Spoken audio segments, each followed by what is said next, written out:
My decisions are mine, for better and for worse. I learned a long time ago, y'all, that owning your mistakes really will set you free. It really empowers you in this life. I don't try to make excuses for the mistakes that I make, but I do, one, try to understand like what led to me making those bad decisions. And in particular, what loops have I been caught in that I haven't been able to really seem how to understand and break out of, even when I'm aware? Because sometimes, y'all, being aware isn't enough. Like, you have to understand not only that you're aware, but like, what are the common factors that usually lead you to make similar decisions, if not the same decisions, whether it's regarding people or money or relationships or just jobs? Like, what are the common situations, what are the common feelings that you have that will really set it up for repeat, so that you keep on making it? Or I ask myself, was there something about how I felt that made it, about why I would want to keep doing that? Did it make me feel safe? Did it address a short-term need that I had, so that it would give me that temporary satisfaction versus the actual long-term gain? Like, really digging into my choices, but not to let it guilt me. You hear me? Y'all, one of the biggest timeline jumps that I have done this last year, I was stuck in a grief loop and I wasn't even aware of it. And I'm talking about a multi-year grief loop. Try 17 years of it.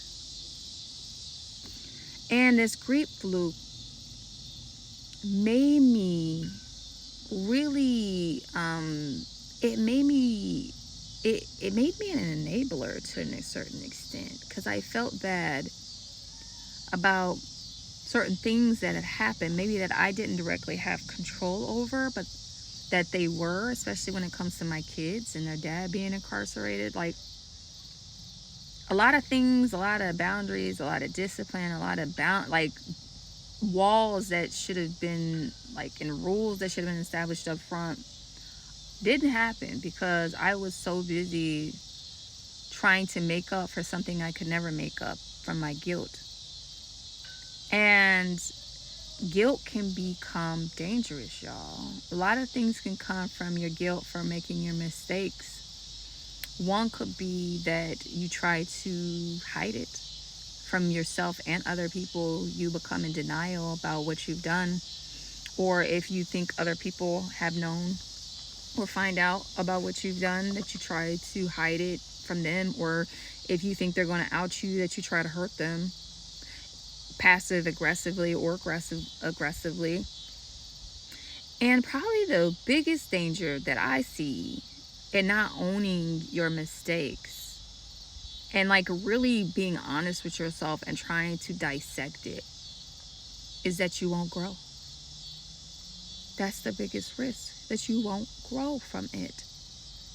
If you ignore your mistakes, or worse, normalize it, which seems to be like the brand right now, and gaslighter are us, of especially the United States, gaslighting the heck. You gonna keep on talking till we believe that your wrongdoing is right? No, thank you. Like, that seems to be the common trend. That's even worse. Okay? Then not only are you not growing, now you're trying to poison other people to believe that your wrongdoing is right. Like, stop it. Just stop it. I'm sorry, I digress. It's just so annoying to me. But when we deny the mistakes we've made, And I'm not talking about like letting people wail on you, right? That's what I'm talking about with the guillotine. But like really being in denial about something that happened in your life. I'm sorry, y'all, my lips is chapped. That you know in your heart of hearts, and you know what happened. Nobody else's perspective. You know what happened. You know what went down. And to not confront that, to not change that is really, it's a disservice to you. You guys, there's this hummingbird. It's so beautiful. It's like right in front of me. It's a disservice to you more than anybody else. And then it will be a disservice if you're a parent and you have kids, because you will perpetuate, normalize potentially, and carry on that mistake and pass it to your next generation. Versus being that role model, even if you don't have to talk to them, just showing them different.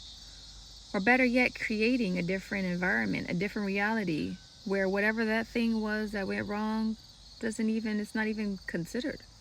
It's just what we don't do, which is the ultimate boss level, y'all. So, like sometimes when I mess up, it don't feel good. I don't like messing up. I don't like disappointing the people I love. I don't like disappointing myself. And sometimes when we mess up, or it seems that we mess up, sometimes it's just a perception for people who don't really understand our hearts and our minds, or understand what we're working on. That's definitely a possibility too. So just because people say we mess up doesn't necessarily mean that we are. When I'm saying when we make mistakes, I'm talking about mistakes that you feel that you have made, things that you have regretted, things that you wish you could have done differently, things that had you been in a better mindset and been more in the light, you wouldn't have done. It's talking about your compass, your perspective, your truth. That is what matters when we're talking about spirituality. Of course, we care if you've hurt people, like physically, even verbally. Of course. And if your heart and heart, you know that you've harmed somebody, that's definitely something that shouldn't hide from. But does that mean that your mistake makes your identity? No. It just means that that's who you were at that moment in time. But you can choose to be different. You can choose to be different today, this moment, right now, because the only moment that matters is now. So no matter who you've been in the past, who you were yesterday, who you were even an hour ago, you can choose to be a different person right now and moving forward. And even though that will be an echo of what you used to be, your energy will have shifted. And all you can do is move forward. And you can atone for those things if you feel the need to repair the harm, and you should try to make whatever you've done whole. But the point is to not get caught up in the loops of our grief and our shame, to the point where we become a society where it's all about illusions. It's all about lies. It's all about how do I keep these things from being known? And who do I have to hurt to do that? Because y'all, that's all I see in this society. We are a society built on lies, and that's why it's all collapsing. There is no trust. There is no honor. There is no integrity. There is no reflection, which means there hasn't been enough growth spiritually.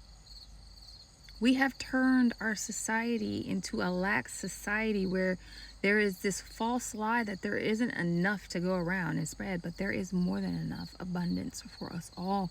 We just have to change the rules. All right.